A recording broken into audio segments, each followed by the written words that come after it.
point where like I just look forward to this show just so I can get drunk. There's a podcast called Between Two Slabs. They consume mass media. It seems so sad. It's the great Curator and Merlin. They can't grow pubes, so they gotta wear a merkin. They got no money, so I guess they gotta share. Just two nerds wishing they could grow body hair. Comics, cards, and toys, nothing that would interest you. It's the podcast that nobody listens to. All right, man. Yeah. Maria was asking me if I needed to have an intervention with you. She was kind of worried when I was telling her about every show the last 2 weeks, Dan. I know, right? This is starting to become a habit. But you know what? What? I don't know. Like, what's worse? Drinking every Tuesday night with you. Oh, I'm already getting red. I just had like one sip. I know. Oh, my goodness. Drinking every Tuesday night with you on Between Two Slabs, or breaking every night, paying into breaks every night. What is the more terrible vice? I would choose this 9 out of 10 times. It's cheaper, I think. Yeah, that's true. That's true. Okay. Definitely at home. Definitely at home. All right. Maybe if you went to a bar in Hollywood, it cost you more. I bought this case of the soju from Costco. So okay. I had like 8 bottles. So that's. I have like a bunch of bottles, the same ones that my acupuncturist gives me all the time. Yeah, there you go. So this is my last bottle actually. Who knows if I go to Costco this week? Maybe I'll get another one. Maybe I won't. We'll see.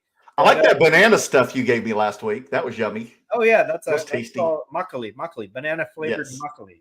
That was tasty. We might get into that. I don't know. I'm kind of having fun with this. I will continue to do this until it becomes a problem. Whenever that happens. That's what we're worried about. You know what will likely happen is that I go too deep, I go too hard, and then I'm going to say something to get myself canceled. Wow. Yeah, I'm going to say something to get myself canceled, and then that's when we're going to have the intervention. Okay. One day. But we're not there yet. So how are you doing?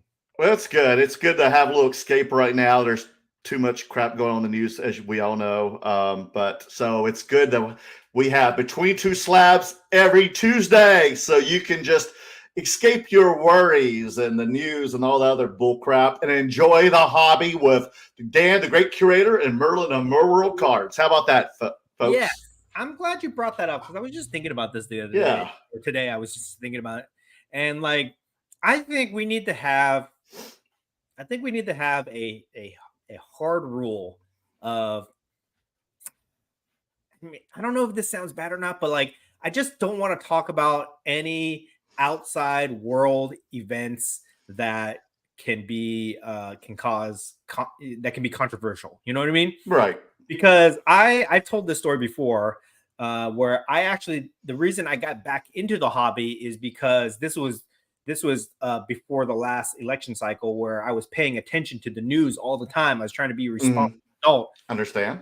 Paying attention to news, and it was just so like, what's the word I'm saying? It gave me so much anxiety every day to try to keep up with current events, to try to watch the different debates going on, and all sorts of opinions, that I needed an escape where I could go somewhere and have fun. That's when I found my way back into the hobby, and it's been great ever since. So I feel like I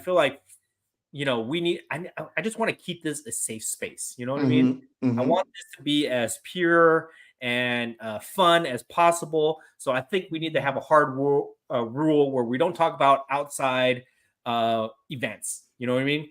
Right. As much as we can. I don't know. As much as we can, unless there's a point where we have to acknowledge something just for it might, it might be on the same time as this hour is, and we have to like acknowledge it.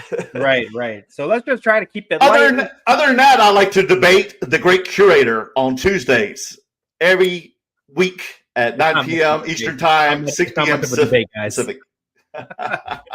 Okay, so let's go over the agenda. Okay. For a little bit here, and then we'll talk about our sponsorship, and then we'll just get straight into it. But for you guys who like to tune in and out, the hot topics of discussions tonight are, I'm going to talk a little bit more about formalizing the hobby. I've been talking about it over the past couple weeks, and I'm just going to keep talking about it because I I think that this is a movement that needs to happen. We need to get away from these handshake deals, and we need to kind of clean up or just kind of act a little bit more professional with how we do things in a hobby. So I've got a couple more ideas I'm just going to throw out there. We're going to be talking about that. I want to talk about how I see hobby content changing, a little bit. I've been seeing people do a little bit of different things here and there. So I want to talk about that. We tried something different last week, so that was pretty cool. So we can talk about that. Mm-hmm. I have a new hobby goal that I've been thinking about for a while that I've committed myself to trying to achieve this goal. So I'm going to share that with you guys. Woo! So we can track my progress throughout the next. It'll probably take at least 2 years to accomplish this goal, but we'll see. And then we'll get the comments and all that. And you know what? If you guys want to, one thing I was telling Merlin is that the topics of discussion tonight, we might be able to get through them pretty quick. So if you guys have comments, I welcome you guys to put as many comments and questions in the comment section as you can tonight. In fact, we might turn this into like a whole Q&A episode. So those of you guys that are hanging out with us, feel free. If you have questions about anything you want, put it in there. If it's appropriate, we'll talk about it. If it's not appropriate, we'll just kind of glance over it. If there is a pressing comment that you guys want us to highlight right away, just give us a little super chat sticker and we'll highlight that right away. Otherwise, we will get to it towards the end of the show. Okay. Mm-hmm. So with that, let's before we get into these topics of discussion, Merlin, let's pay the bills. It's time to pay the bills. Tell these people about Mr. Minty. Oh gosh, that's definitely over my left shoulder. Every time we say Mr. Minty, oh my god, I haven't a drink. We got a drink. Remember, Mr. Minty, I need to get my soju out.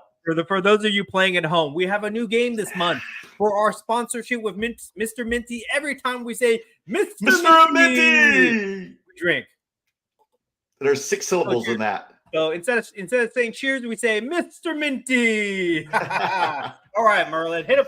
Well, he's over my left shoulder right here, or for the viewers, part of my right shoulder. Mr. Minty, the logo, that Minty logo of his. He is the greatest product where you can buy the product. It's got all kinds of crazy tools in there to clean that card. You want to prep it get it ready for get it graded. You want to have that 10. You want that perfect 10.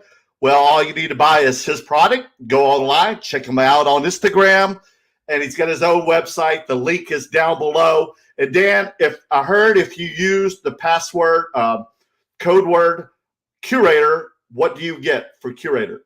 Well, last week it was 25%, which I told you guys to take advantage of it. 25%. That was the biggest discount he's ever given before. I believe he probably moved it back as part of our agreement. He said he didn't want to do the 25%. Right? I had to twist his minty arm to do it. But he said, I know, even when he did it, he blocked it after 4 sales. How dare him? He's a cheap bastard. He's a cheap bastard, to be honest, just to get him to do the sponsorship with us. But I got him to do 25% last week. I think it goes down to 20% this week. But guys, you heard that 20% off. Use the promo code Curator. Here's the thing, though. He's not very tech savvy. So I know. I thought he was, man. He's younger than I am. I'm not sure he changed it. And unless he's watching us right now, he probably forgot. Because I'm sure he is. He's been texting me all day. He just did the Del Mar show last week. So I'm pretty sure he probably hasn't done it yet. So take advantage of that discount while you guys can. Tell us. Try it right now. Tell us what it is at. Yes. So we can buy more. I might buy one while we're at it. If it's at 25% off, I might buy one. How about that? Merlin, is there any way that you can, I don't know, turn down your mic a little bit? It sounds like I don't know I don't know how to describe it, but it sounds like too echoey. Oh, it is. Okay. Or maybe you're just too excited. You're shouting in the mic. Oh, now we lost him. Remember the technical difficulties that we had last week, guys? It's back.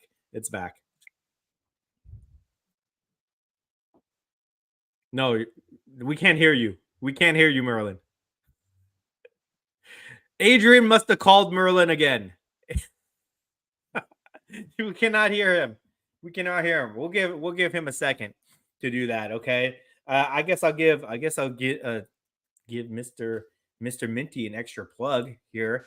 Guys, remember, where's my Mr. Minty? I don't even have it on me. It's back there, but I don't want to get it. You know what? I'll just go get it for you guys.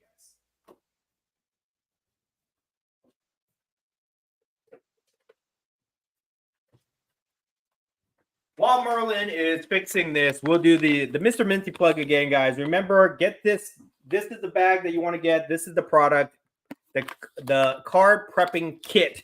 Everything you need to prep your cards before they get graded, before they get sent off to the grading companies. You get in here. We have the special discount code, 20% off or 25% off. I don't know. If somebody uses it, let me know. Oh, he's back. He's back. You hear me? Yes, we can hear you fine. Okay. If somebody uses this, let me know if it's 20 or 25%. I'd like to know that. But take advantage of the discount code, guys. Everybody in the hobby that grades their own cards, you need one of these. It is must. It is a must. Do I have sound or not sound, guys? You have sound. Okay. They're all jumping to me. It's a little, what's that word called? Reverberation. You know what I'm talking about? That's what it sounds like. Well, reverberation's good though. Maybe just don't yell into the mic. Okay, how about now? Is it good? Better. Okay, good. All right. I don't want to get excited. Maybe I just like my voice last week threw everything off. All right. So. Also, Mr. Minty has videos on his site which shows you what is inside the products and how to use the products. So check it out if you don't know how. If you buy the product for your first time, check out the how-to videos, which I made myself for Mr. Minty. Check them out. He actually wants me to Photoshop the new bags over the old bags. Well, you better charge him for that. I was like, well, that will cost like $10,000. What? To Photoshop? Well, I mean, if we want it, it's going to look really cheesy because I can't hold it in the hand. Right. You know, if you want it the perfect way, but if he wants it cheesy, I can do it that way. I like cheesy. I think cheesy goes good with that brand, with his brand. Yes. Well, if you know Mr. Minty, he's pretty cheesy. Yeah. And he's a Georgia Bulldog. So is he? Yes. You know, that's what we give hell about because they moved the University of Tennessee Georgia game now towards the end of the year because of ratings. And so that'll be at the end. So Steve and I will go watch the game and throw things at each other. That's good. That's good. It won't ruin our sponsorship. Maybe if Tennessee wins, because we are playing at Tennessee this year. That we may lose it, and you'll wonder why. It's going to be at the end of November around Thanksgiving. Oh, okay, that's not too far away. Okay, yes. So let's milk them for all we can right now. All right. So what do we got going next? What's up? All right, let's just get into it. Okay. We might as well. Enough of this small chit chat. Okay, let's get into the idle chit chat. The topics on hand here. Okay, so I love past couple weeks I've been talking about like how look at this. Adrian has just given us a super chat sticker, so he's gonna have a comment. He's still feeling guilty about last week, aren't you, Adrian? And not showing up for the Brea show, not seeing you. All right, this is his comment. Go back to school, Merlin. Oh, that son of a!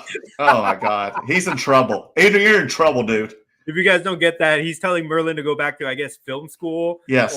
Yes. Film school. So you can get his volume right. That was definitely worth $5. Well, my first degree is in broadcasting, BS Communications. I have a BFA in filmmaking. But they don't teach you how to use equipment in school, do they? They do? If you want to use it, yeah. Yeah, interesting. Oh, yeah. Well, actually, I learned how to do all the sound editing. I was the first person to do it, and I had to teach everybody at school, even the teachers, how to do sound editing because they didn't know how to use the equipment yet because it was brand new. Adrian got us a $5 super sticker. I love that color blue. Thank you. It's almost Minty blue, but not quite. Yes. So, that's perfect, actually. Yeah. On brand, guys. On brand. If you guys don't know CV Sports Cards, this is our friend Adrian, local to the SoCal market here. He also has a YouTube channel. So go check out his YouTube channel. I've been encouraging him to make more content. It's very time consuming make content, to be honest. But we always love people just trying to strike out on their own and making content, because everything is, as long as it's positive and fun, it will entertain somebody. So go check out his YouTube, give him a follow on YouTube and Instagram. And we definitely thank you for this sticker. Thank you very much. Thank you, Adrian. Okay, so let's get into the topics here. Okay, Let's do it. Formalizing the hobby. I don't know if I have a catchy phrase for this movement that I'm trying to do here, but over the last few weeks, I've been talking about different ideas on how to formalize the hobby, because right now it's like the wild, wild west. It's all handshake deals, even though people are transacting tens and hundreds of thousands of dollars, every month, every week at these shows and online and everything like that. And we hear about different types of scams, problems, scandals, all that kind of stuff. Right. So I've been trying to tell people that we need to formalize the hobby. It's risen to a level where it makes sense to start to add in layers of procedure to help protect people from getting scammed and give people remedies to resolve disputes, because it happens all the time, guys. I had my idea about purchase sale agreements. We talked about last week. We talked about maybe formulating some type of hobby community guidelines, basically formalizing our unspoken rules so that new people come in and they have like a code of conduct that they can follow and that we can hold them accountable to. Maybe a board of advisors to issue guidance to people and things like that. So my next idea that I'm going to throw out there is, I think that if we were ever able to form some type of board of advisors, okay, or some type of association that has a governing board to issue guidance towards people, I think another service that would do well for the hobby is if we had an option for mediation or arbitration, basically what we call alternative dispute resolution. This is the actual professional field that I'm in, so I'm very qualified to talk about this. But basically, if you have a dispute with somebody, right? Let's just say you buy a raw card from somebody and it was represented to be, mid condition, but it has a glaring defect that was not disclosed, and this was a private deal, and you got two people fighting each other now. What do you do, right? Do you sue them? You can't really sue them unless it was like some type of misrepresentation or something like that, or it was a high dollar amount. Do you you declare damages? Yes. Do you hire a lawyer to go and try to negotiate a settlement for you? Most of the time it doesn't make sense. It's not even worth it. Yeah. Because lawyers are very expensive. Exactly. Right? Do you take them to small claims court? You probably don't even live next to each other, to be able to do something like that. They're in different jurisdictions, things like that. So what do? And a good solution to that, if you were doing this in like a different setting, like a business world or a different type of transaction, is you usually have some type of clause in your purchase sale agreements or your contracts where you do mediation, or you agree to a third party arbitration. And that's basically, you get a third party person to come in there and help settle the dispute for you. And as long as both parties agree in advance in good faith to participate and to abide by the third party's decision, then it offers a remedy where you don't have to go to court, you don't have to spend a lot of money, and you get your situation resolved to some degree, right? Mm-hmm. So I think that could be another thing that this association offers: qualified third-party people that know the hobby, that can have experience and can settle these disputes, for a fee or whatever, Mm-hmm. So I don't know. What do you think about that? I mean, yeah, that could be your new app, Dan. You could start it. I am qualified. Qualified to do it, so I would throw my hat in the ring for that. You know what I should do? I should totally start a business. I've been thinking about this for a while, and I'm sure somebody's out there and they're going to try to beat me to it. But I've been thinking for a while that we need some type of hobby, some type of legal services that is geared for the hobby. You know what I mean? Mm-hmm. Not like, and if it would, it's kind of hard to like say you need like a law firm that specializes in this because it's so niche and there's probably not enough money in it to actually. Well, it sounds like you'd be more like an arbitrator kind of. Yes. So something situation. Like that. I've been thinking about for a while that I should start some type of hobby arbitration mediation business. I think I could do it. The hard part would be to try to get people to actually listen to me. That would be the hard part. But I'd have to get a reputation high enough where people would respect me enough to hire me to do that, which would be very difficult to do if I keep drinking and getting drunk every Tuesday on Between Two Slabs. Oh my God! Like my arbitrator is drunk on the app. Yes. But how would you make that legit with the rest of the country? It's by mutual agreement. So both parties would just agree. So you could do it. It wouldn't be hard. It's definitely feasible. It is definitely feasible to create an infrastructure and a process and a procedure to resolve these type of disputes. That's super easy. But just to get people to buy into the idea, to agree to use this service, to pay for this service, and then to actually do it, that's a big barrier of entry, But I've been thinking about it. I mean, like, let's just say if it wasn't me, because I'm still I'm just a small content creator in the hobby space. What if it was somebody that was very well respected? Like, let's just say, like Dr. James Beckett. Okay, let's just say that he started an arbitration business, and he was the arbitrator, and you could bring your grievances to him, and then he would decide something. I think people would respect him enough to listen to him. You know what I mean? Mm-hmm. I think people would follow that. Or who's the equivalent to him? I don't know. Pick somebody. I don't know, like somebody. I'm trying to think of somebody who's got a big name, very, very well respected. Probably nobody else I can think of right now. The Card Father. Yes, Rob the Card Father. Okay, Rob Barris, the Card Father. He's another person, but he's too busy. Okay. And how would you keep from having any conflict of interest or arguing that there is a conflict of interest? I mean, it would only be a conflict of interest if they were involved in that transaction somehow, or if they were doing business with that person. You know what I mean? Like, of course. Like, for example, like if Ken Golden was the guy that people nominated, he would have a conflict of interest if he had clients who would sell a lot of things on Golden. You know what I mean? And he wanted to give them favoritism or something like that. Or somebody that owned, a card shop and their customers were part of that, But, if you had a neutral third party, you could do it. You know what I mean? Like Brian Gray, he's a pretty well-respected guy. He's retired from Leaf, very opinionated. There you go. Very knowledgeable, somebody like that.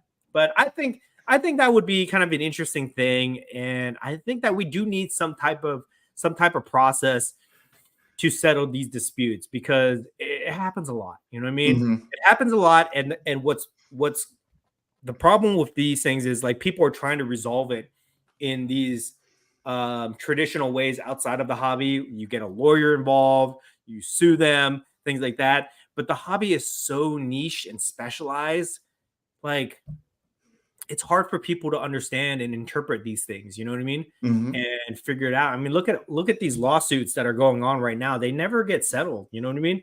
Like, whatever happened with that lawsuit with that guy that sold the fake Pokemon box to Logan Paul. Right? Oh, really? Oh, you never heard what happened? No, the guy he sold the fake Pokemon box to the guy Shine, which is a high-end card dealer. Right. And then he sold it to Logan Paul. But he gave the money back to Logan Paul. So the dispute is between Shine and that guy. I think his name is Jacob. He's like Hulu Pokemon or Hulu dude, something like that. Holy Pokey Sports? Is that No. He had like a Hawaiian Pokemon name or something like that. And then Mealy Pops? And then Mealy Pops was the other guy. So Mealy Pops, as I understand it, he gave the money back. He gave his share of the money back. Okay. So I think he's good because I see him at card shows. So I think he's good in the community's eyes now. But that dude ran away, and you still see him. He's surfaced in different places in the country. So they have found him, but they're suing each other, I think. Okay. And that's still going on, you think? Yeah, and I don't know if that was ever just resolved because it was like they did it so informally. I don't know like if they had a contract, but I don't think they did. You know what I mean? So that's like one example of like people trying to use the legal system to resolve these disputes. Right. And nothing happens, right? Mm-hmm. And then the issue with card porn. One of the stories that came out of the whole card porn scandal was some dude traded a couple Jordan cards, high-end Jordan cards, for a sealed 1986 Flair box, and it turned out to be fake. And then that guy tried to alert the police. He tried to sue him. He couldn't find him or whatever. That never got resolved, right? Because these deals, these transactions are very informal in how they're taking place. So there's no legal remedy. It's basically like a handshake deal, and then you try to take the person to court, and then in court you have to provide evidence, to show there was some type of misrepresentation or fraud or damages and things like that. And it's very difficult to do that when there's no paperwork, there's no documentation. You know what I mean? Mm-hmm.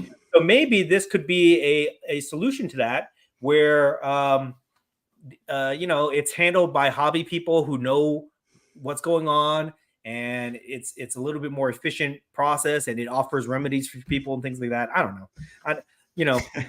Just something. I think it's an idea that's worth developing. Is what right, right.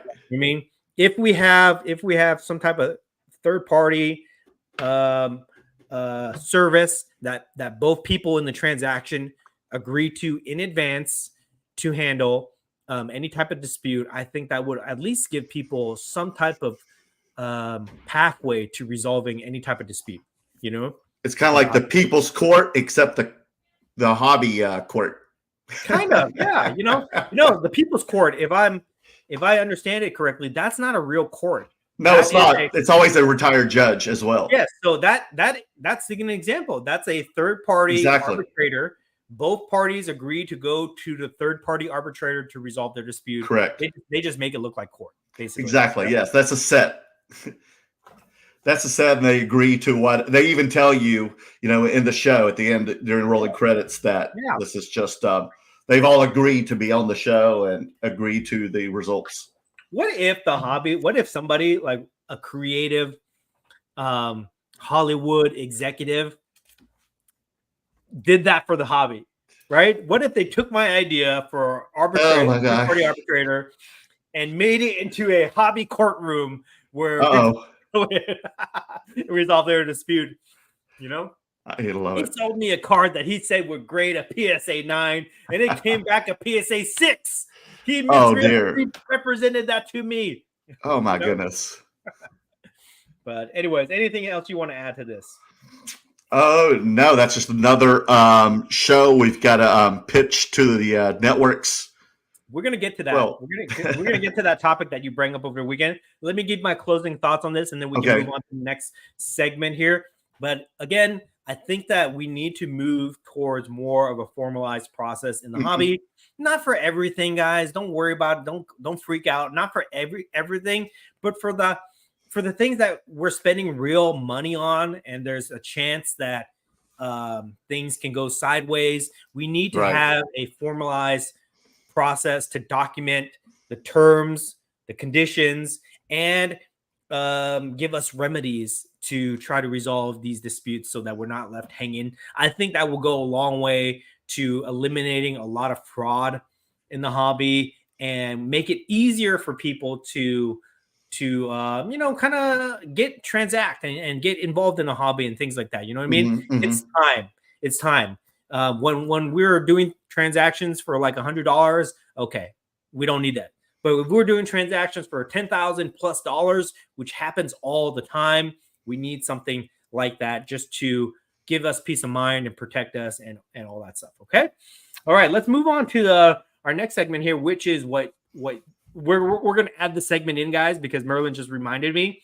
You were pitching an idea over this weekend when we were at the Brea show about a Anthony Bourdain style travel show. Can you share that with the viewers? Definitely. I think Anthony Bourdain's show on CNN was called Parts Unknown. Correct? Was it okay? He had two shows: Parts Unknown and No Reservation. There was No Reservation, right? Yes, that was the one where he went all over the world to the different countries and ate the cultured food and also shared with the viewers the culture of that area where he went to.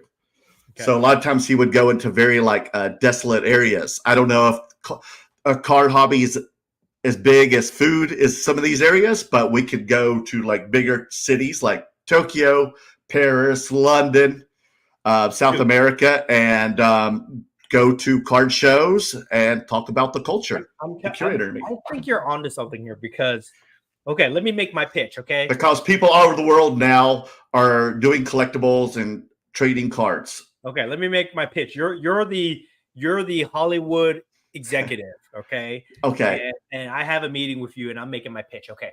All right. Listen to this. The hobby is a multi-billion-dollar business. People transact all over the world every day. Collecting is a passion, but now it's turned into a worldwide phenomenon. Mm-hmm. So what do we need to do? It's not just localized here in America. It is nationwide, but also worldwide. So here's my pitch to you, Mr. Merlin, the executive here. Two guys, okay? A good-looking, well-spoken, educated Asian man and a North Carolina. Quit stuttering, hillbilly. Golly, oh Lord have mercy. Who's in the entertainment industry, God. Former porn editor, actor. Turned into card vendor. These two guys travel the world, going to card shows, visiting local card shops, taking the owners and prominent members of the card communities out to dinner, drinking, exchanging stories, maybe doing some deals, but basically just sharing a common love for the hobby and learning and exchanging culture. That sounds like a great show to me. What do you think? I love it. You know, we can be in New York one show. We'll be in Paris the next show, London, Hong Kong, Seoul, all these places, because we know they all collect in those areas. You've been there yourselves. There's card shows across Australia. The world. Yes. You know, we could go to a card show in Australia and we could hang out at the local card shops and then drink beer and eat shrimp on the Barbie. And then we could go to Korea, go to the card shops and card shows there and drink soju and eat Korean barbecue. And then we go to London and eat fish and chips and check out their shows and their shops. Right. And then, talk about what is cool. What do they love to collect? How do they collect it? I think that would be a great show. It was. And it's not like it's going to be that hard because we know people in these areas. We've met them at different conventions and they would be glad to assist us in these cities. So here's my pitch. We do a 6-episode season. Okay. We'll do one pilot, 6 episodes total. And we got to come up with a creative name. So if anybody in the chat tonight, where's the pilot? Los Angeles? No, it's got to be somewhere better. Okay. Better. We could end in Los Angeles. Let's do this right now. Let's have fun. Let's pick the 6 places that we need to go to do this. Okay. Number 1, not in this order, but okay. Korea has to be 1. Korea. Seoul, right? Korea, definitely. Yes. We go to Hobby Korea, talk to those guys. I'm sure they have a show somewhere, and then we can eat Korean barbecue, drink soju. Okay, Korea, number 1. All right. Where's the next one? London, right? London. Yeah, we need to be spread out. The London card show. We got to go there. We got to drink. We got to drink beers at the pub, eat fish and chips and an English breakfast and all the goodies there, meat pies and whatever else they have, and then go to that show. Where else? Okay. Where else? Atlanta. We gotta go to Culture Collision. We gotta go or your favorite place, Toronto. Okay. Or Vancouver. Vancouver. We gotta go to Atlanta, right? Eat like what's Southern food. Southern food in Atlanta. Hang out with Prism God, and then go to Culture Collision. All right. Yeah, Rafi, he could show us some good Southern food in Atlanta. Okay. All right. I will acquiesce this request, and I will go back to the Toronto Card Show. I will hang out with Jeremy Lee, and we'll eat whatever they eat in Canada. Does he live in Toronto? Is he from the Toronto area? No, he's in Calgary. Okay. Then maybe we can go there. Yeah, maybe we go to Calgary, somewhere in Canada. Yeah. We'll go there. We'll eat. Is there good food in Calgary? We'll eat poutine. Poutine, and then that's in France. Else. That's yes. Yeah, so that's the fourth place. Well, maybe Montreal. Then we'll go. What's another prominent? We got to go to New York. We got to go to New York, right? We can also go to Italy or Rome and find out where Panini began. Interesting. Where is it? Where are they headquartered? Is it in Italy? It's definitely Italian. Yes. Yeah, something like that. Panini is an Italian word. Maybe we go to Philadelphia, go to the Philly Card Show, eat some cheesesteaks, and then the last place we end up. Oh yeah, I've been to Jonestown Crabs in Miami. The last place we end up is in Los Angeles. We go to Burbank Card Shop, and then we go to like one of the shows, or maybe even Japan too. But since Japan, there's so much collectibles. All right, we're officially been extended from 6 episodes to season 2, another 8 episodes, and Japan will be in there too. But definitely, we need to go to Japan. We need to eat sushi and drink sake. Mm-hmm. And they're really big into collectibles, so we can find so many things. You ever seen that show about drinking in different cultures? It's called 3 Sheets. I've heard of it. Oh, that was a great show. Whoever the host was, he was a great travel host. But it would be a combination between No Reservations. No, like what's it called? Parts Unknown. Yes. And 3 Sheets. No Reservations. Yeah. 3 Sheets. Parts Unknown, 3 Sheets, and the King of Collectibles. It would be a combination of those 3 shows, right? And I think it would be great. I think people would love it. This would be like the highest viewed show, the highest streamed show on Netflix for sure. We would produce it on YouTube, and then it would get picked up, and then it would go to a major streaming service. So there it is. And not many people know it, but this white guy here, I'll eat anything.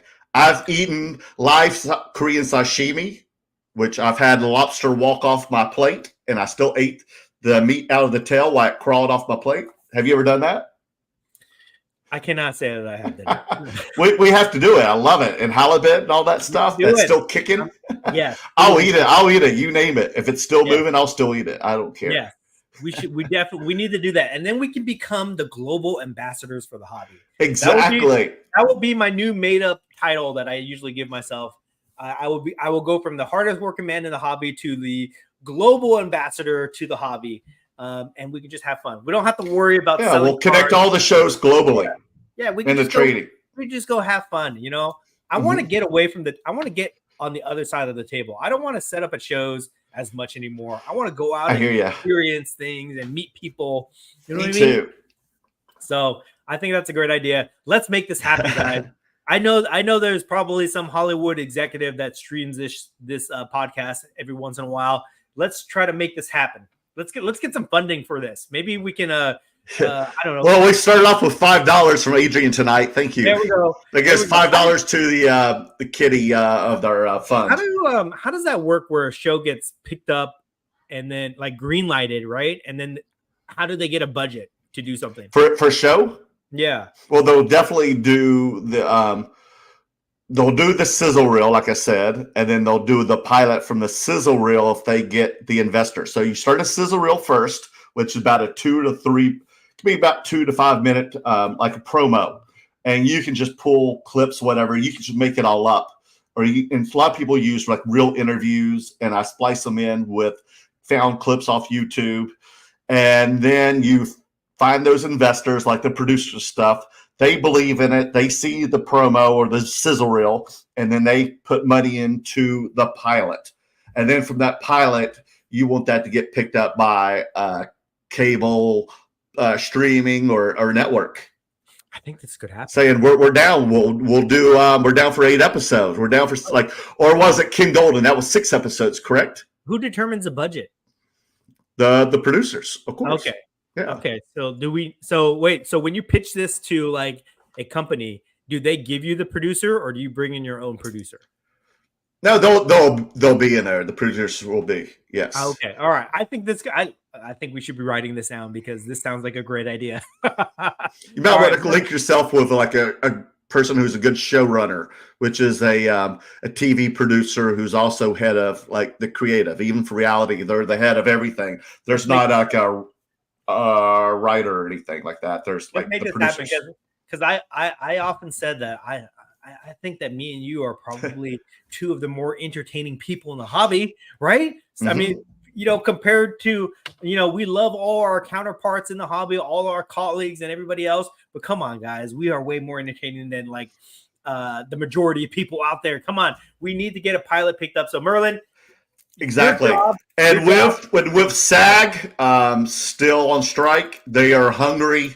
Right now, they're thirsty and hungry for reality shows. This is our window of opportunity, guys. Okay, so Merlin, your job between now and whenever is to come up with a sizzle reel. All right? Yes, sir. We got to do it. What we'll do is we'll post. Wait, so if we have a sizzle reel, we can't post it, right? We can't share it privately. Like when I would share them with people, I put it on my Vimeo account. I have a private Vimeo account that I send to people. Because you do it privately? You can't post this all because you can't because we're using like music. Well, what if we copyrighted music, copyrighted videos? Are you trying to keep it secret? No, you got to pitch it, but you can't show it publicly yet. You don't want to show sizzle reel public at all. I think that we need to do this. Here's my idea. For so many reasons. You come up with the sizzle reel, and then we'll pitch it. But if anybody in the comments want to see it, if anybody wants to view this, you can contact Merlin. Maybe we'll start like a Patreon, and this will be exclusive content that we give people or something like that. But I think that this will work. Okay. I'm fired up for this. I would totally do it. I would dedicate however long. Like if we had 6 episodes, we'd probably have to dedicate what? 12 weeks to do it. 6 episodes. I don't know. Like, definitely if we go far away. Yeah, unlike something where there's like a dating show where they can do locally, or when there's other dating shows where they can just rent a house in the Hollywood Hills and have everybody there and they shoot. Oh my God, at one location. Another idea, another hobby dating show, but that's a separate idea. Okay, let's focus on this one, then we'll produce that one next. But yes, I'm ready to dedicate 10, 12 weeks of my year to shooting this show. I think it would be awesome, guys. So anyways, if you like that in the comment section, let us know. Give us some ideas. We can add it to the sizzle reel. Okay. All right. We got sidetracked on that. So sorry, guys. I get Dan so excited over this. Yes. So this kind of segues into the next topic about hobby content and how it's changing a little bit. But I said it a couple weeks ago that I think that the content in the hobby right now is very stale. You know what I mean? It's basically just like it feels like people are doing very staged content to me, where they're talking into the camera, giving some type of plug or whatever, like sponsored type stuff.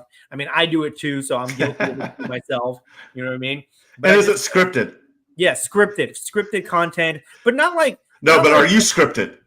No, like when I say scripted, I mean like. Yeah, you talking to the camera. That's all. It's not natural, you know what I mean? Right. It's like, let me give you an example. I'm sure it's been rehearsed. They probably said the lines a few times, and it's been edited. Whenever I have to do it for myself, it takes me many tries. You know what I mean? It's either like, let me just pull something here. Okay. Just whatever I have. It's either like in my hand, guys, I'm holding one of the most rarest cards in the world. This is a 1-of-1 logo man of Max Dupree, something like that. Or they'll be like at a card shop and be like, guys, we are here at this card shop and we're going to attempt to pull a mega box. We're going to open it. We're going to give it away. We're going to have a great part. It's just like. Well, you're talking to your viewers. Yes, but it just seems it doesn't seem authentic to me. Okay.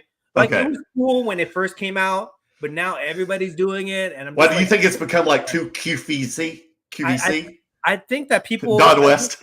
I think content creators in the hobby copy each other. Okay.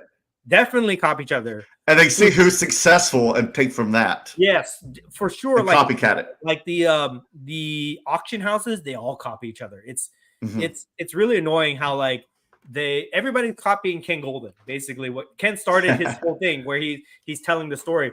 In my hand, I hold one of the most important pieces of sports memorabilia history. You know, everybody's doing that. Then now they're doing the thing where they post a card in the back and they tell the story about the card and they show their face. You know, PWCC does it and REA Auctions does it and all this other stuff. And even content. I saw Denny do it. Denny's the worst. Denny's the worst plagiarizer in the business.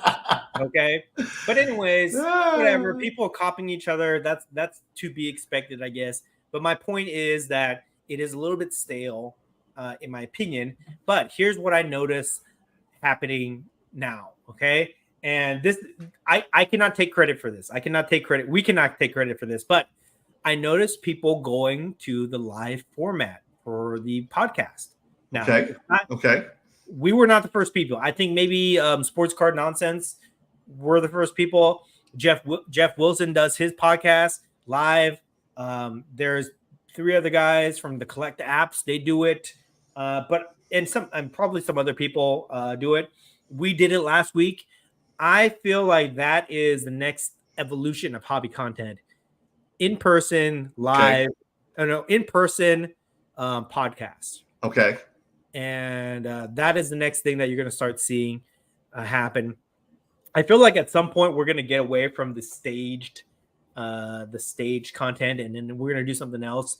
I've been talking about it for a while. I feel like there needs to be something new in the content space, and I haven't come up with it yet, but it's there. It's on the tip of my tongue to do something new and creative. Maybe it's that show. Maybe it's the show that we're pitching. You know, I think that would be kind of cool. But I think that hobby content has grown from being like somebody using their phone and posting it on YouTube to more high production level content, making vlogs of shows, to doing the kind of stage content that we're doing now, podcasts like this, to going to the next level, which is in-person podcasts.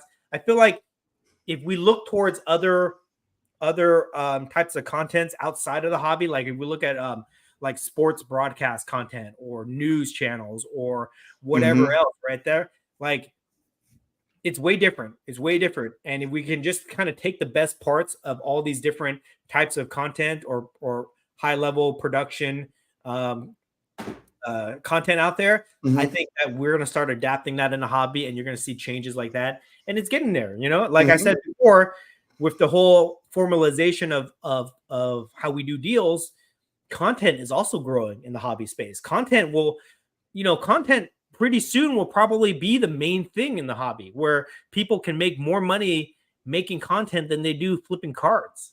You know what I mean?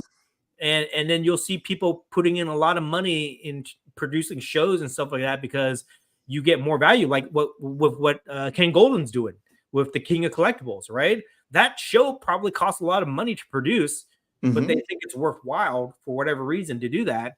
And if that show just got, greenlit for a second season, you're probably going to see other people pitch shows.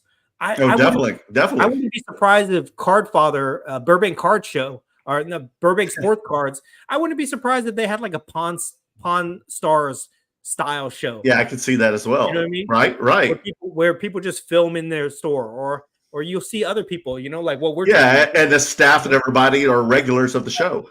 Like we just pitched an idea for a travel show for cards. I'm sure somebody's going to do something like that at some point. But I feel like that's the next level of hobby content, of going from basically low level people producing their own content to higher level production style content. Oh, exactly. I mean, Dan, when the Vanderpump Rules show came on, started like 10 years ago, I saw a lot of those people that worked at the restaurants that lived in the apartments around my neighborhood. And now they live in giant mansions, Dan. Wow. So that could be us. I need a mansion. I need to upgrade to a mansion for sure. and they're doing the same job. They're just being dramatic with their dating lives and their social lives. Because, you need drama. or excitement. Right. So, you and I, kicking the shit out of each other and everything on the show would help the ratings. Yeah. That was my deal. You jumped in my deal, you son of a bitch. Dan, no. We definitely have to get Dan drunk on every episode. That's for sure. Oh, come on. That'll be part of the 2 sheets. The 3 sheets. Is that the 3 sheets, right? What is that what it's called?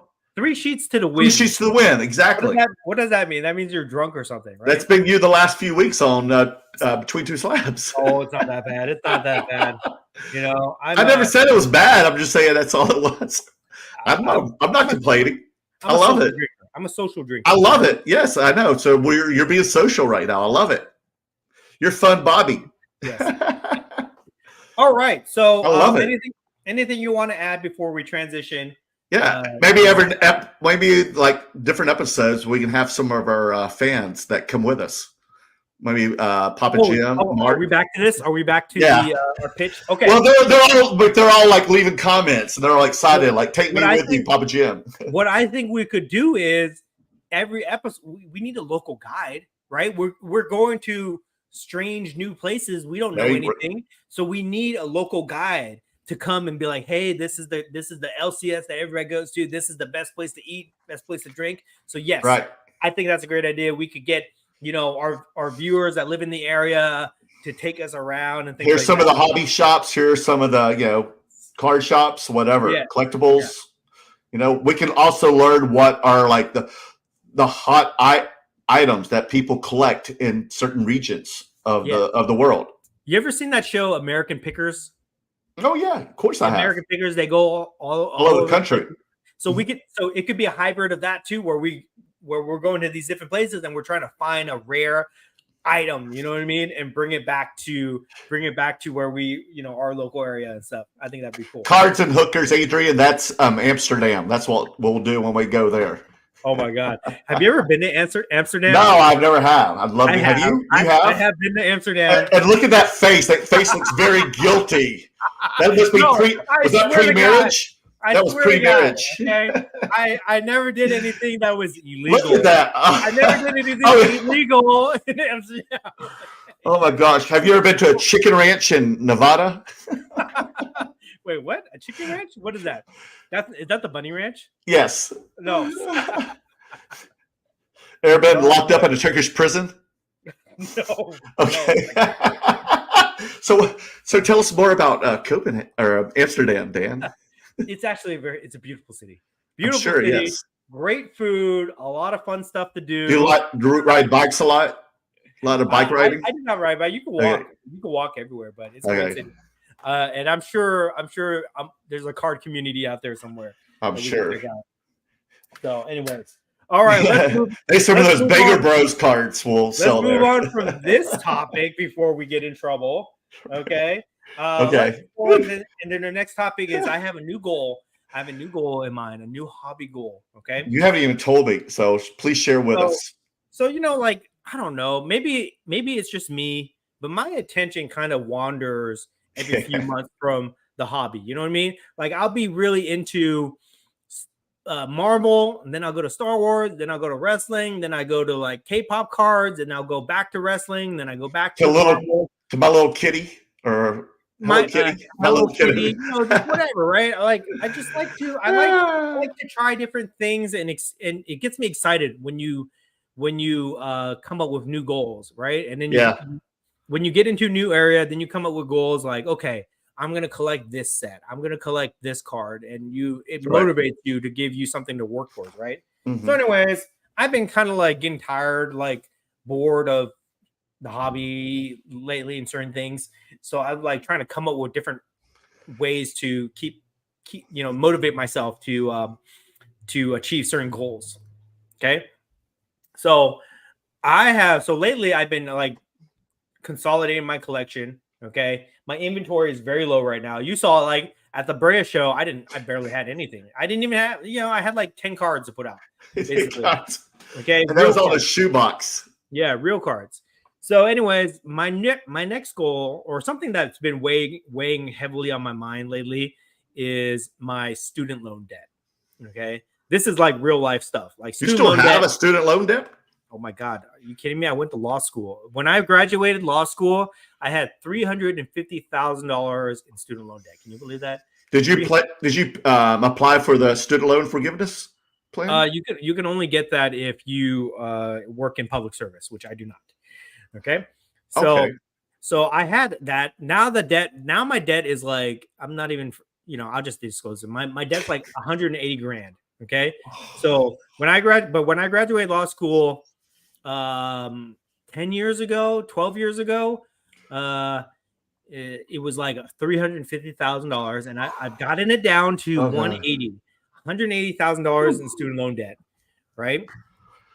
And I could live with it, like all my brothers, they're doctors, and they still have student loan debt. They're all they're like 10 years older than me, 15 years older than me, and they still have student loan debt.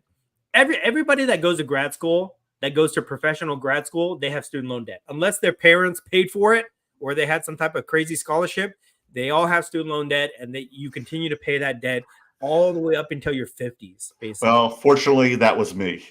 Okay. So I've got this situation where I've got a lot of student loan debt, and it's annoying to me sometimes when I'm applying for loans, for whatever, business loans or real estate loans and things like that. They always hammer me for my student loan debt, even though in my mind, this debt allowed me to go to graduate school to become a professional, which allows me to make my money. So, and I make good money doing this stuff. You shouldn't hammer me for going to school, right? It's like, right. But they don't care, right? The lenders don't care about that. They just see it. They see it on the credit report as a line item that says you owe this much. So we're gonna knock you for this. So I have made the decision that I'm going to attempt to pay off my student loan debt early. I think I have probably like 13 years left to pay my debt on my current plan, on my current payment plan. I've got like 13 years left. But my goal now is to use the hobby to pay off my student loan debt early somehow. How am I going to do that? It's either going to be somehow I'm going to have to flip a bunch of cards to try to pay off 180 grand within a certain period of time. I'm hoping I can do it within 2 years. 2 to 3 years is my target goal.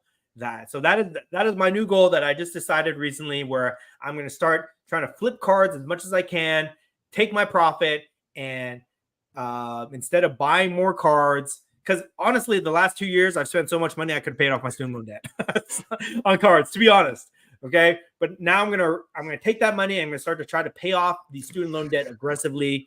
And who knows if I can get it done within 2 years, 2 to 3 years. But if I do, I'm gonna make a big video about it. It's gonna be awesome. Sell one of those superfractors. That's gonna be part of it. Woo. Dan, where'd he go? I think he got too excited over his student debt and passed out somewhere. I just had a plug in my. Okay. But you know what? Because I'm looking at my inventory right now. Okay, I've got probably 180 grand of inventory, I think. Okay, that's what my estimation is. I got probably about 180 grand of inventory, and that's what made me think about it. I was like, I've got my inventory sitting right here, right, or in various places. If somebody were to buy everything from me right now, I could pay off my student loan debt, basically. So I'm going to try it. I'm going to try to sell and flip, and that's going to keep me active for the next year or so, and we're going to see how far I can get. Sell and flip. If I can get down to like by this time next year, if I can get it down to like 100 grand, I think I'll be well on my way to achieving that goal. We'll see. If I can get to under 100 grand, then yeah, it's going to happen for sure within that time frame. We'll see. So I think I'm going to be very aggressive in terms of trying to sell my stuff and see where I can go. I just sent a bunch of stuff to Golden. Okay, so in the next Golden Elite auction, I'm going to be selling a bunch of things in there, and maybe I'll get lucky. Maybe I'll get lucky, and good luck with that. Somebody will overpay for one of my things, and I'll get a large chunk of money, and then I'll throw it. If not, then at least I'll liquidate that stuff and I'll put that towards the student loan debt. So we'll see.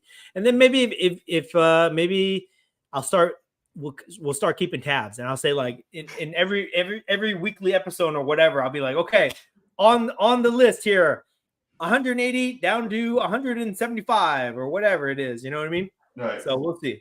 We'll see what happens. I've got a couple of big deals in the work right now for some of my items. If I can close on some of these deals, I might be able to take a big chunk out of this debt by the end of the year. Yeah, I don't, Dan, I don't want to like not have anything in your room anymore. Like it should be a big clean white room. Be so awkward. You made me. Oh my goodness. You made the soju go down the road. Oh my goodness, I'm sorry. Oh my goodness, I'll miss all your stuff. Well, you know what? Here's the thing. I don't mind selling a bunch of stuff because I love buying. I know. Like for me, the hobby is about the process. Mm-hmm. I love hunting for rare things. I love the feeling of selling something for a profit, you know, and moving on to the next deal. So I wouldn't mind. Honestly, if somebody came in here and bought most of my things, I wouldn't mind, because that would mean, well, actually, that wouldn't mean that I could buy more stuff because I'd be paying off the student loan debt. But I don't know. I haven't figured out this whole thing yet, but basically it's going to happen, guys. I'm going to do it. I'm going to do it. Boy. I can already see the video, the tag of the video. I paid off my student loans flipping cards. It's going to go viral. It's going to get 100,000 views. They're going to talk about it on, the news channels and things like that. So how did you manage to pay off that massive student loan debt? Well, sir, I was just flipping cards, you know, and that's going to be the next stage of my my content evolution. Woo, okay. Woo. Anything you want to add to that before we go? No, sir. I just wish you all the best of luck. All right, guys. So student debt ain't fun. Yeah. If you guys want to help me out, help me pay down my student loan debt, then buy some stuff for me, you know. Okay, so let's go to before we get to the comments, you want to show anything off from mail days? Oh, let's go. You can probably see I'm using this thing that I use at shows now that Dan loves for my things. You guys notice that Merlin, for those of you watching on YouTube, you notice that that. What's that? That little whatever you call it, that misty water fountain thing he has in the background. Yeah, no. Oh, that's my new incense burner, and it's like mystical because it looked like something like Merlin would own. Incense burner. It has right. Little... Right. That's really incense in there, I bet, huh, guys? Well, what else would you put? You definitely don't know. What else would it be? Like, I don't know, weed. Well, that would be in my mouth, dude. And I don't smoke, so it makes me cough, and coughing hurts my neck. So anyway, you just like price all these in the background. What show is that? Whoops. What show is that? Seinfeld. Guess what? It's a type. Where is it? It's a type 1, folks. Oh, that's cool. Wow, yes. Rare. The 1990s at the famous diner that they always, Cat's Deli. I've been there. Oh, yeah, the actual one? Yeah. Yeah, so this is Jerry Seinfeld and Julia Louis-Dreyfus, authentic type 1, original Seinfeld.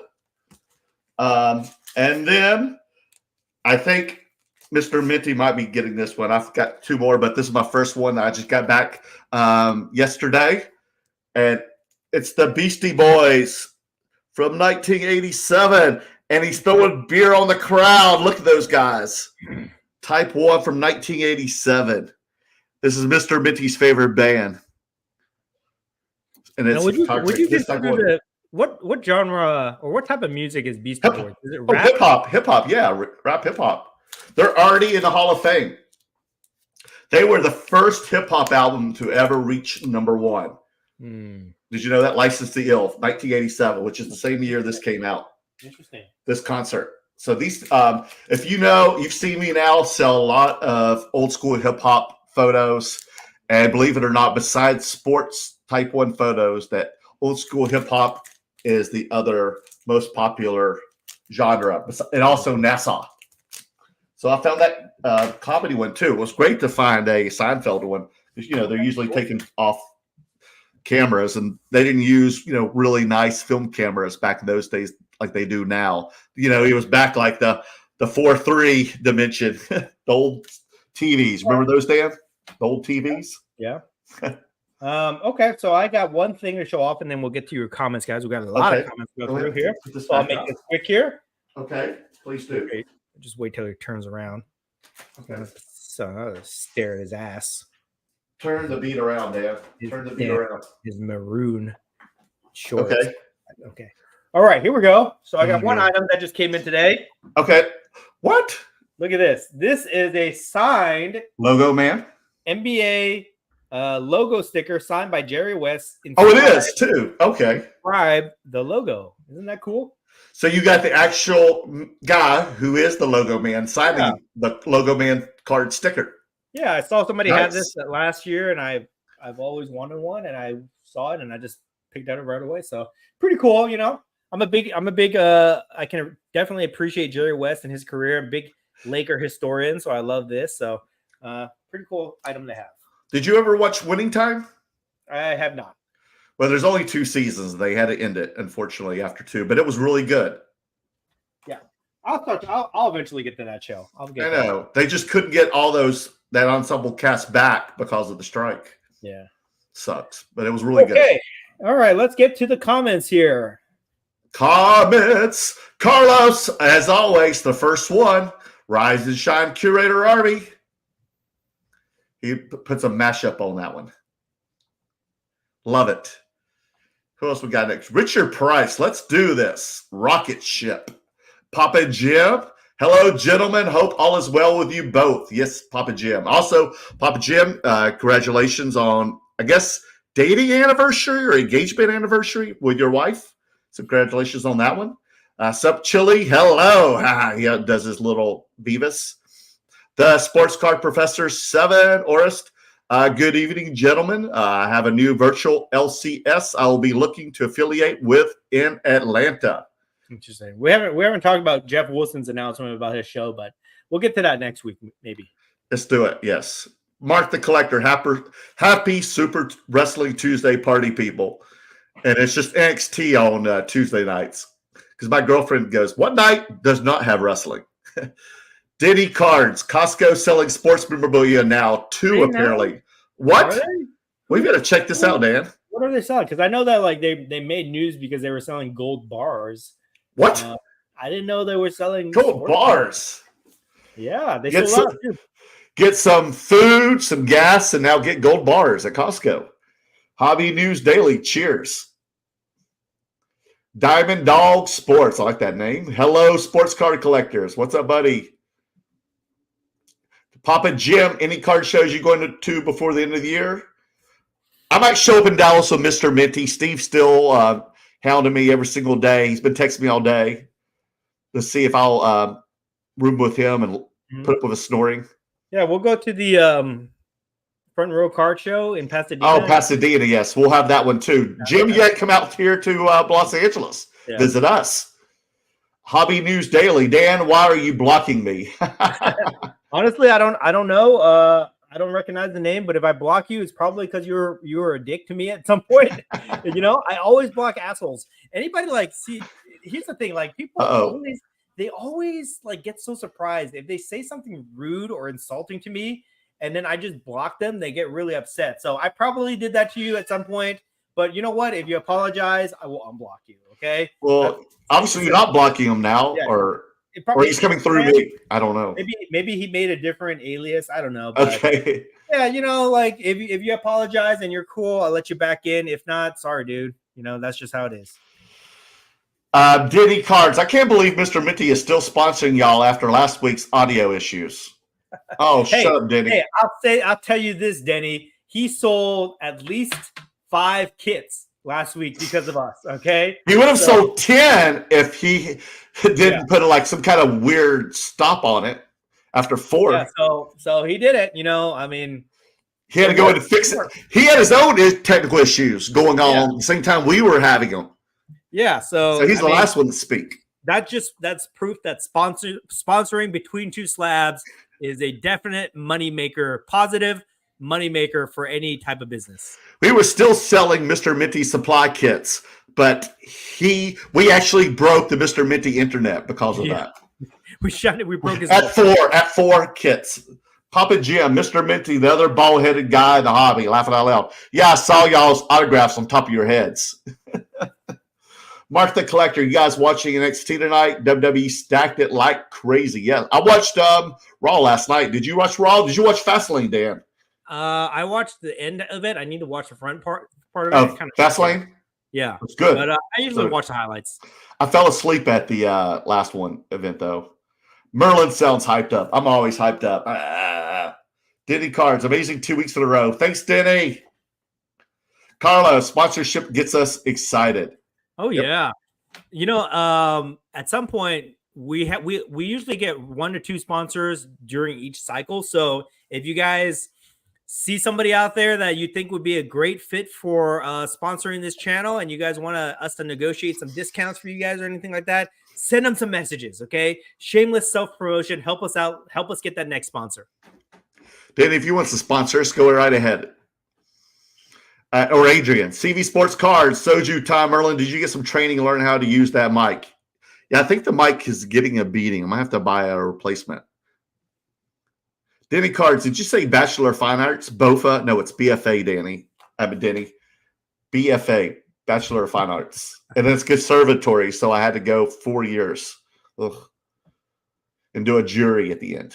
Vintage Lord Canada, can those running this organization wear cloaks and each be given a special ring? Is this like the Masons or something, or the JCs? Denny Card, Stonecutters. What's the Stonecutters, Denny? Stonecutters is the secret. It's like the Masons? Illuminati equivalent in the Simpsons TV show. Okay, yes. Then that's where the Masons, they get that name from the Masons. God is great. Hello from the Rising Sun, Japan. Vintage Lord, Canada. 2 men enter, 1 man leaves, just like Mad Max Beyond the Thunderdome. A collector's dream. Hello, everyone. I should take Dan to Burning Man. He could do that's not going to happen. That's not going to happen. There. A collector's dream. I'd love to see it. We can do cards out there. Come to Miami. We have all cultures. Yes, y'all do. Emmanuel Delgadillo. Well, we live in LA. I think we've got the most cultures that us in New York. The Hobby Courtroom with Judge Dan, the Great Curator, Netflix special. A collector's dream. Joe Stone Crabs in Miami. Been there down the South Beach. Good. I've been there many times. I wouldn't mind going to Miami if they have a good card show out there. Have you had Joe Stone Crabs? Do they have it out here? No, in Florida. It's really good. We'll have to go there. Papa Jim, Australia, South America, China, Canada, Germany, Africa. I think Papa Jim's coming with one of those countries with us. Mark the Collector, I'm coming along in the Japan episode. He said it here first. First dibs. Emmanuel, Card Shows Unknown with Dan the Great Curator and Merleworld Cards, a Netflix special. Hey, what can it be? Apple TV or Amazon? May the best man win the bid for our show. Emmanuel Delgadillo, or even Max Plus, whatever it's called now. What do you guys think about Sports Cards Investors' $3 million card shop he is building? Is that how much it costs? I thought it was already built. So he's building it now. Is that what's going on? Is that how much it costs? $3 million? Not $3 billion? Well, I'm sure if he's doing it, he probably has it all planned out. And he's probably going to make a lot of money doing it. I'm sure. I mean, we know several different people who own shops. Like Daps has his own shop, and he's right up the street from me. Yeah, obviously the Card Father, and then our friend Armin Blue opened up a shop. So definitely, it seems like I always thought before the hobby boom, I always wondered how card shops make money. To be honest, you know what I mean. Like, who's spending money on these type of things? How do you make a living doing it? Now it seems like it's like easy printing money as long as you have wax. It's basically, if you have a shop, you either sell wax or you do breaking. And if you do one of those two things, you're making a ton of money doing it. So I'm sure he's going to do really well. It seems like he's got a nice location in downtown Atlanta across from the Brave Stadium. I'm sure he's not going to be in there running it. He probably has a partner that he's working with to do everything, and he's just going to be doing the promotion. But I think it's cool, I'm interested to see how what type of innovative things that he does with that. From what I kind of heard from the announcement, he's going to have like a 24/7 virtual component to the shop. Okay. Do I think that we need a 24/7 virtual LCS? No, I don't really think no. But that's just the way we are right now. So I'm excited, and I'm always, there's a lot of people that hate on Jeff Wilson. I saw some comments of people just like taking a shit all over his idea and things like that. But for me, I've always had a good relationship with him. Me too. He's always been nice to me and generous with his time. And so I wish him the best for that. And I'm excited. And who knows, maybe this will be one of the stops on our episode when we start doing this show. We'll go to Atlanta and check it out. So, yeah. Renee, I think a live podcast like a Joe Rogan or PBD that talks only about hobby cards like history, designs, players, or art, and have guests who make those or are very knowledgeable on the subjects. Oh, I agree. Thank you, Renee. Yeah, I think that we could do something like that. It'd have to be in person, so we'd have to like really Definitely have a legit studio. But I think that's the next thing. That's the next thing for sure. Oh, you don't want to put them in your room with us? Well, you can do it. But we gotta have a nice setup. Michael, are you guys going to Atlanta for Culture Collision? As of right now, probably not, unless something changes. I don't know. We may change our mind. Who knows? We still have a ways. Yeah, we went to the second show, and it was okay. But now that was the second one. Okay, they've had like another show since then. So maybe does he only have one once a year? Yeah, basically. Okay. So maybe it's time for us to go back. I do like Prism God. I want to support him. So yeah, he's a great guy. We'll go. We'll see. He thinks the world of us, man. The sports card professor 7 for his new Atlanta shop. Card headquarters Jeff Wilson showed a place which will be his new studio where he will do all his podcasts. You can watch live through a glass facade. Yeah, that's a good idea. That's what we should do, Dan.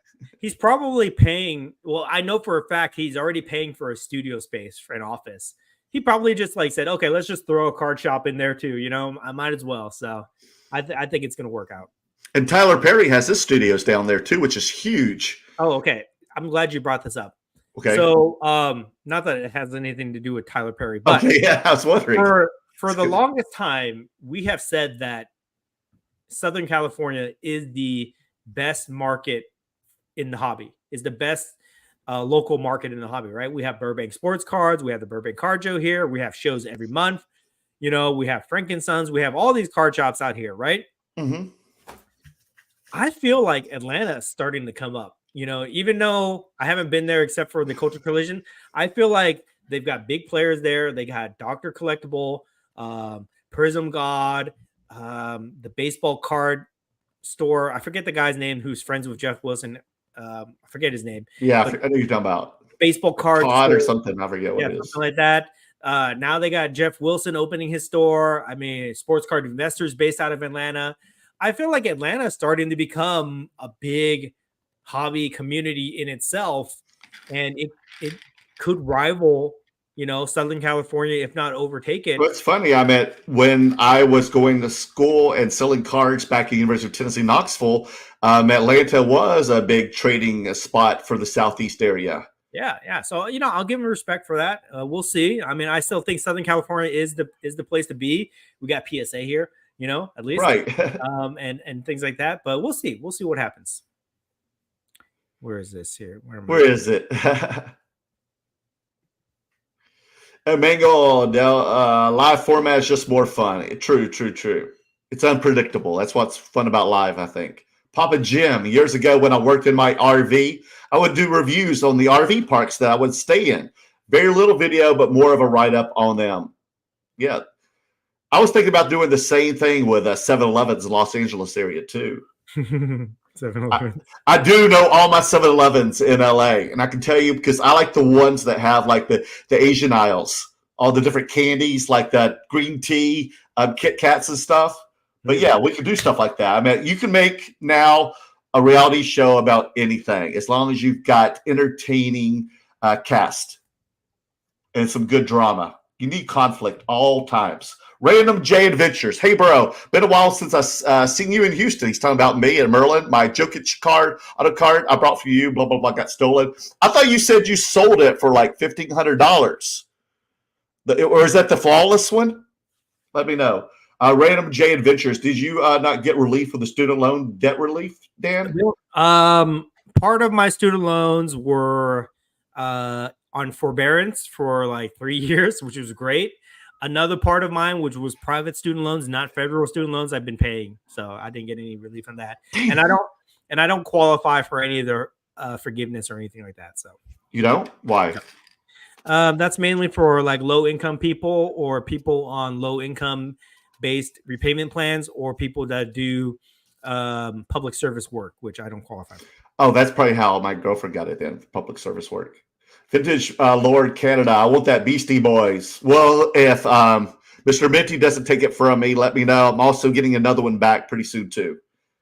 Papa Jim, I sold a Griffey Jr. signed card and gave the proceeds towards my daughter's wedding. Congratulations. It wasn't thousands of dollars because it was a small one, but every little bit helps.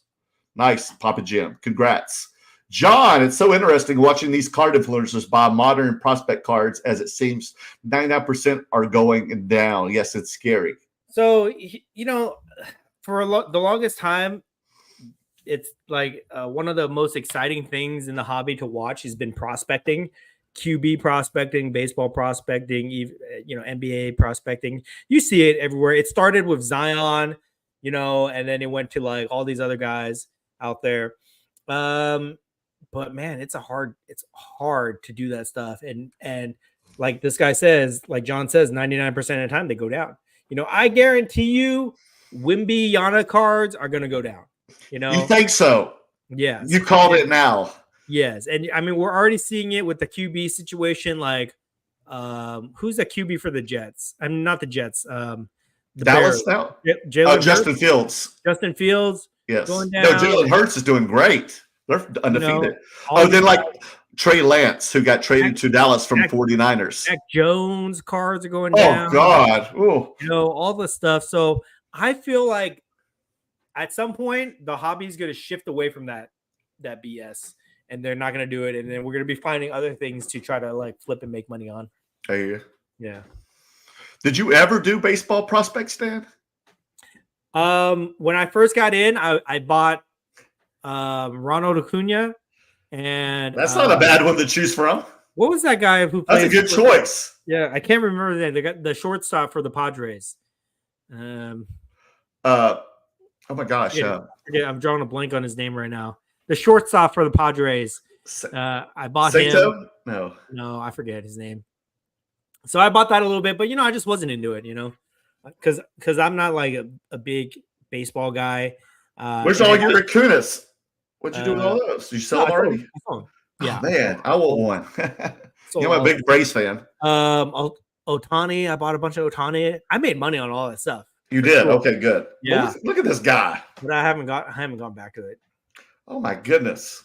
Yeah, it's too scary. Too big of a gamble. John, a great show as always, gentlemen. Thanks, John. Oh no. CV Sports Cards. Jeff teamed with 2 investors and moved his office to the new shop. Smart man using other people's money like a businessman does. And that's what you should do.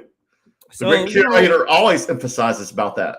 Yes. Yeah, so, I mean, that doesn't surprise me at all. I totally expected him to do something like that or structured the deal this way. But here's one thing about Jeff too, because I know I talked to Jeff about other things besides the hobby. I talked to him about business, and he's always been very generous with his time whenever I reach out to him about like with business questions. But the dude's a businessman. Like he's built this business within the hobby. He makes money. He's not like I don't think that he's losing money every month that he's doing all this stuff that he's within the hobby. So take away your feelings about his content and whatever, and look at what he's doing, and you probably learn a lot about it. And the lessons that you can learn from what he's doing in the hobby, you can apply outside of the hobby and do very well.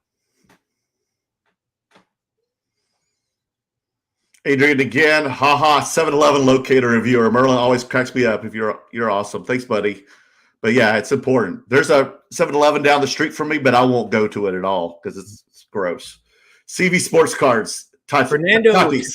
Yeah, yes. I bought him early, and I sold off his stuff. Oh, he did. He had the steroids or whatever last year, right? Yeah, but I had sold his stuff way before. Prior, okay. Thank God, Dan. And then I was buying like World Cup prospects, not prospects, but like people that. Oh, okay. That's like the order. I bought Pulisic, and yes. I bought Ronaldo, but I took a bath from Ronaldo cards for. You did? Yeah, terrible. It might be my biggest loss. My biggest loss ever. Yes, what was it? In the hobby is Ronaldo and Kobe cards. Ronaldo rookie and Kobe rookie. And Kobe? Yes, that's my biggest loss.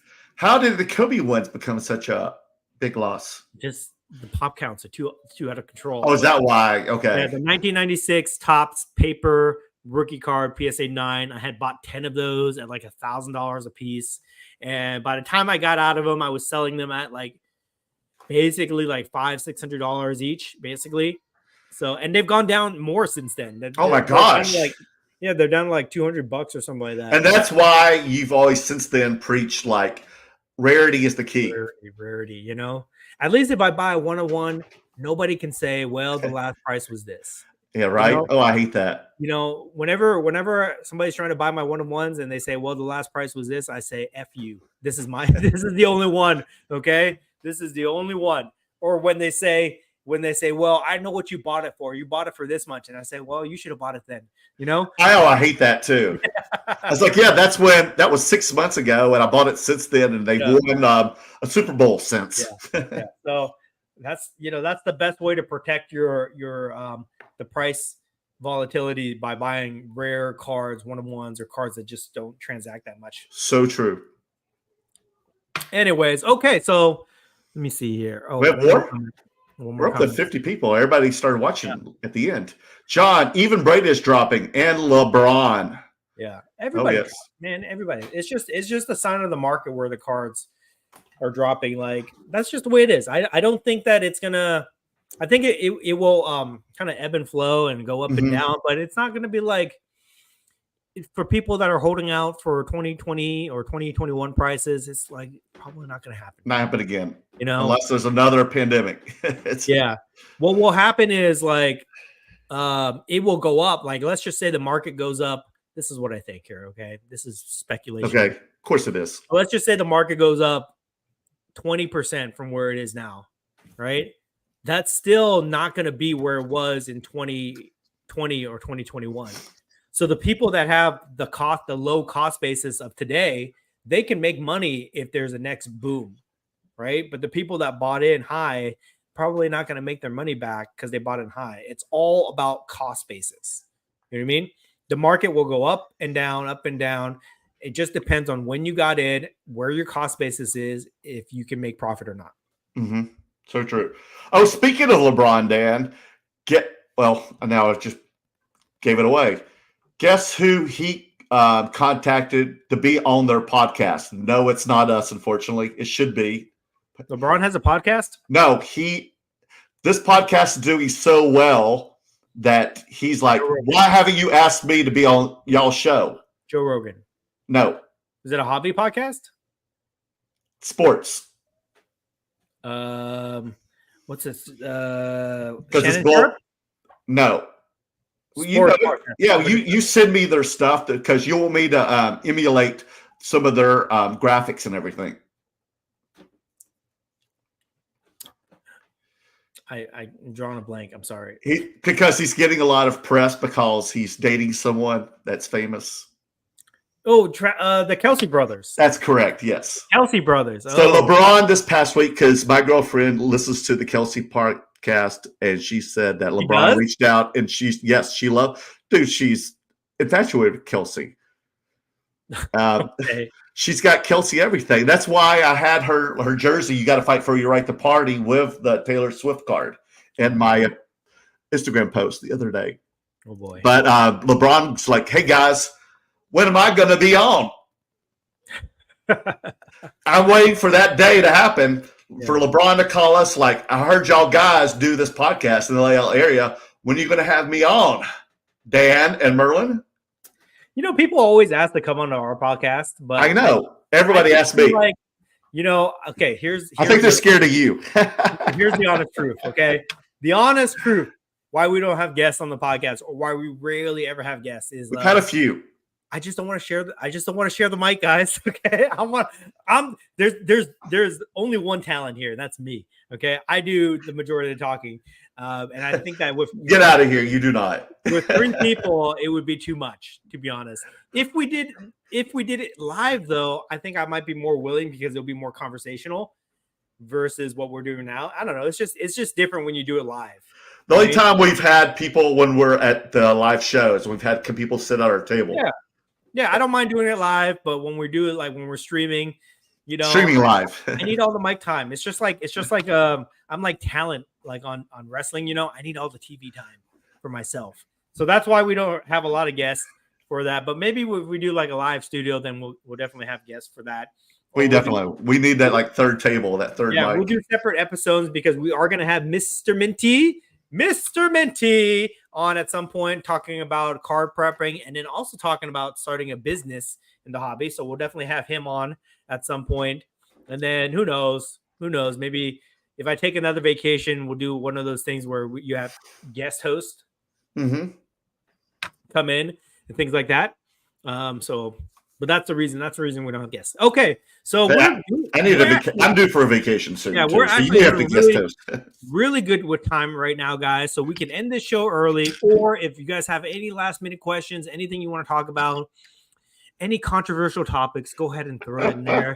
The soju has taken effect, so this is the time if you guys want to get the unfiltered opinions of the great curator. This is the time to do it. If not, we can end the show early. Merlin, is there anything you want to talk about? Anything you want to plug while we wait for some extra content? Well, I watched Fastlane and enjoyed it. Check me out on Merleworld Cards, Instagram, TikTok, YouTube. Last week, Good Day LA, right there. Dan's got a soju. I posted. I did some crossovers at the PSA. I just shot a whole segment about different types of photos, the ones that I got back, because Dan noticed I got a huge stack of them back. And I've got all kinds of types from 1 through 4. And I just shot a video about it, so I'll be talking about it and showing off my slabbed photos. Yes, sir. So you set up at the Premier Card Show in Brea. I was there. I saw you had a whole table dedicated to type photos. You've really gone all in on this, Merlin. They're fun, but I'm buying them while they're affordable, man. Like I might have like 20 type photos.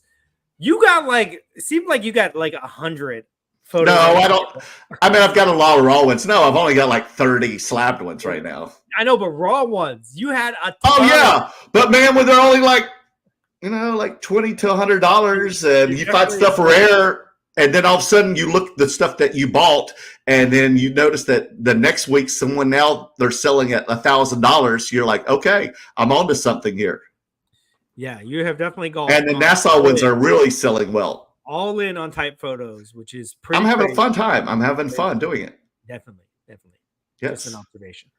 Oh, it is. So if anybody's looking for type 1 photos, I'm your guy, guys, because especially with the pop culture stuff, music, world history, you name it. I even have Oppenheimer, but I will be posting those videos daily, and almost like starting tomorrow, starting with like raw, type 1, type 2, type 3, type 4, and I'll even show you my rejected photos. Because believe it or not, because people don't understand that your photos can be rejected, because they're like, oh man, they'll just authenticate anything.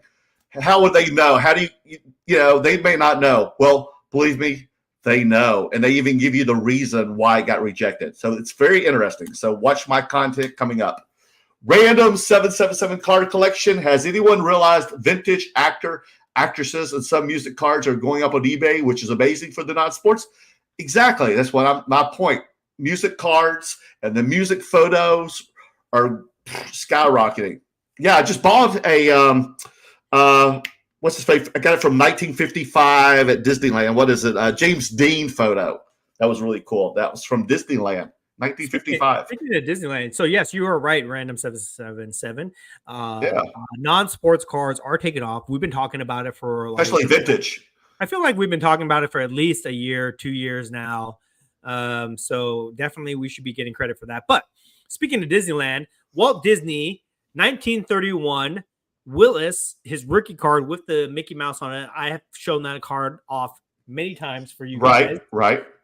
It is the PSA 9 is a pop 3. Is that the highest? Yes, no 10s. Okay. Recently sold on Golden Auctions for over $40,000. Can you believe that? 40,000. That's a new record, obviously. $40,000 for Walt Disney and Mickey Mouse's rookie card. Some people will argue that Mickey Mouse had a card before that, but I'm just going to say that that's his rookie. So that is a huge win for non-sports and Disney cards and things like that. Definitely something to take notice. And you know what? I think that there's more room to grow on that. Oh, I agree. Most definitely. Because I know that some dude has a Type 1 photo. I took a picture of it at the National. Yes, you did. Some dude has a Type 1 photo out there, and he's going to sell it. He told me. He's just waiting for the right opportunity to send it to auction, and he's hoping to get 6 figures for that Type 1 photo. And if that Type 1 photo goes for 6 figures, you better believe the other 2 people or the person that just bought that PSA 9, they're going to put their cards up for auction, and you're going to see some crazy prices on that card. Do you think the photo will go more than the card? Hard to say. Honestly, hard to say because I don't know why Type 1 photos would be more than the actual card. But I wouldn't be surprised, to be honest. Like, I wouldn't be surprised if it went for like 50 grand, Oh, I think it'll go way more than that. Yeah. Well, he's hoping for over 100 on it. So he will definitely get over 100,000 for sure. I mean, for sure. We'll see. Whatever happens, it's definitely going to be crazy.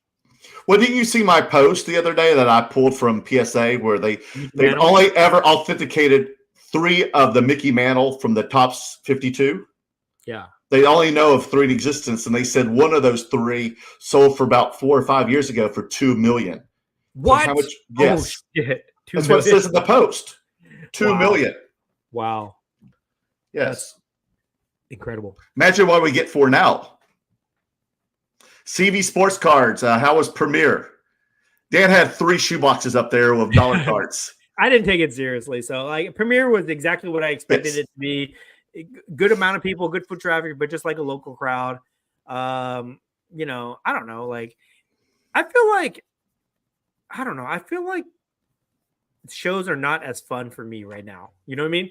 Not that I'm not like. Well, it's much traffic, and then there was also Del Mar going on this weekend. And like we know, around this time of year until the end of the year, the traffic at card conventions kind of slows down. Yeah, I definitely feel like we're in the off season for shows. Definitely. For sure. But I'm not even, to be honest, I'm not even looking forward to going to the front row card show. I just feel like it's just like, okay, I'm going to go there. I'm going to try to hustle and try to sell some stuff, whatever. But I want to get on the other side. I want to go to shows and just have fun and buy stuff. Like the way that I feel when I go to like a comic con, I want to feel that way when I go to a card show, but it's a totally different mentality because you have different goals. You're trying to sell stuff versus buy stuff, Yeah. And also, guys, if y'all are in the Southern California area or will be in the Southern California area during this, what's it called again? The card show that we're going to be at? Front row. DM me on Instagram and I'll mail you a free ticket. How about that? Wildcard X. If someone offered to buy your entire collection to pay off your student loan debt, but you couldn't collect anything ever again, would you do it? Well, I don't have a student loan debt. Dan does. Dan, would you? No, I wouldn't, to be honest, because I love collecting. I know. If that's your hobby. You're saying I couldn't collect anything ever again? No, hell no. What am I going to do? What am I going to do with my life? Yeah, what's he going to do? No way. Yeah. Travel? I don't know. Watch TV? No, forget it. I love collecting. I would never do that. I will be able to pay off my student loan debt. Believe me. Okay. At some point in my life, I will be able to pay off my student loan debt. Can I do it flipping cards? We'll see. We will see what will happen, but for sure, I would not give up that right because I love it too much. Guys, y'all don't even know that the lock in that room is outside the door, so that his family doesn't let him out till the weekend.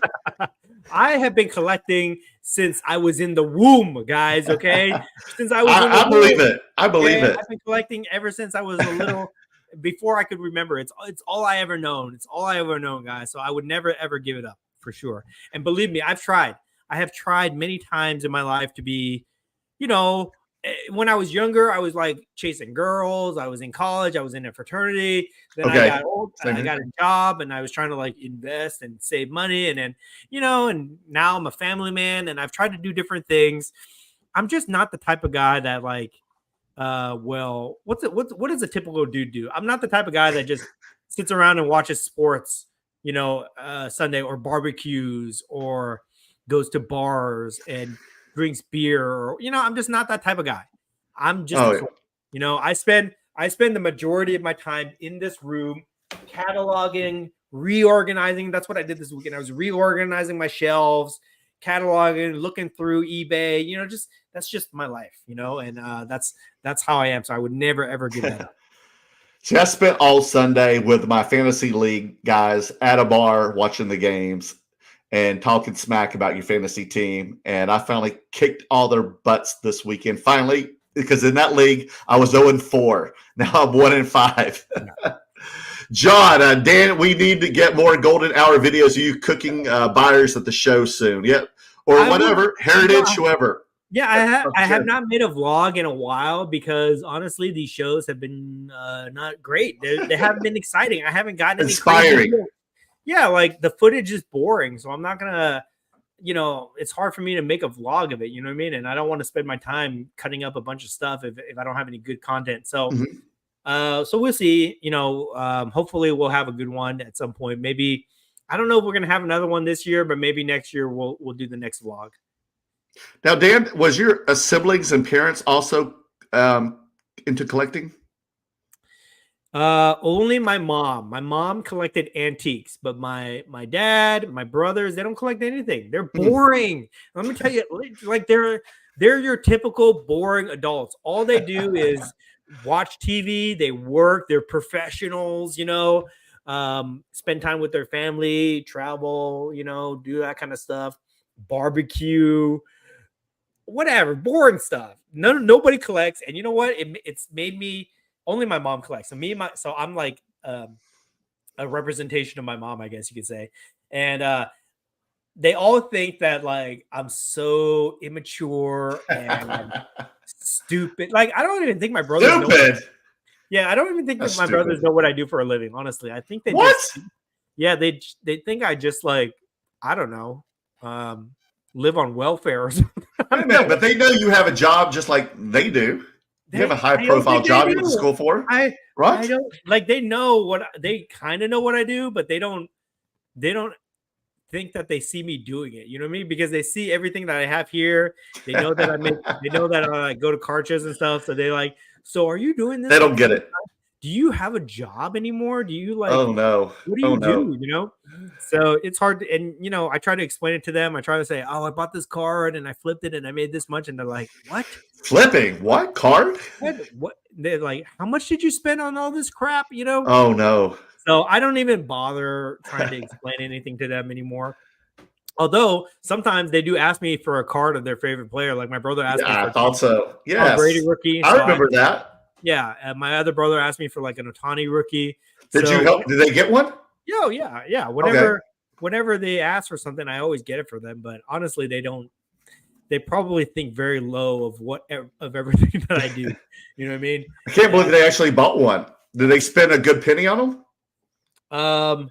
Well, they didn't want to, but I told them that. What's expensive for them? Like $500? Yeah. So I told him, I said, if you want the best one, this is what it is. This is what it costs. Like okay. Tom Brady, for example, I said it cost $3,500.